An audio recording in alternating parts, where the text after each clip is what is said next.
Hello everyone, my name is Shirin Tahzib and I'm a supernumerary fellow at Kellogg.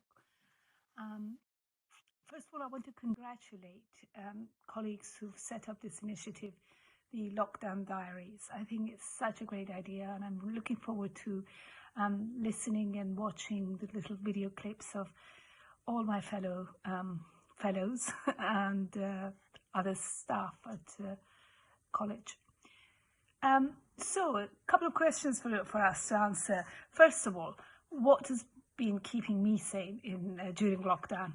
Well, a number of things. It's been hard, but I'm really delighted that I've restarted my interest in art, and I've been doing some watercolors painting, and here are some samples of my watercolors. Not so good, but I've really enjoyed them.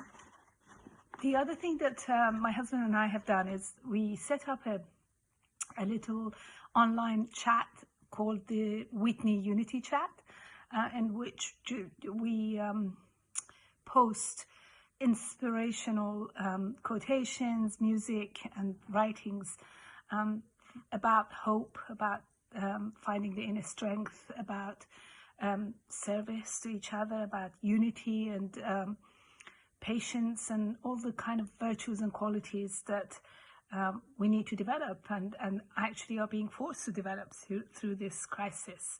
So yes, here is the silver lining during this crisis, in the sense that we've all found a way of reconsidering what really matters. So the Whitney Unity Chat has been one way of us bringing people of like-minded people together and reflecting on the real attributes and qualities that matter, that we need to develop as human beings.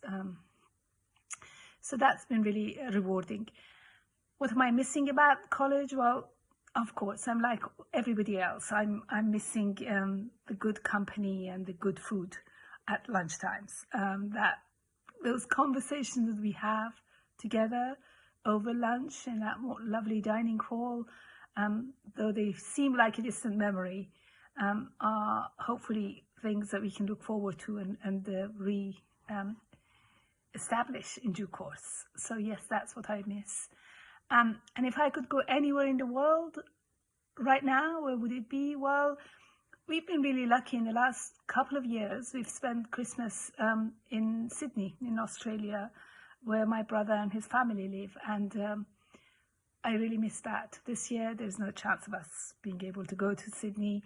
I know we've been very lucky and spoiled in being able to have done that in the last couple of years, and so yes, surely we'll miss that this year, but nonetheless I'm looking forward to Christmas at home, and yeah, more than anything else I look forward to us getting back together in college in due course.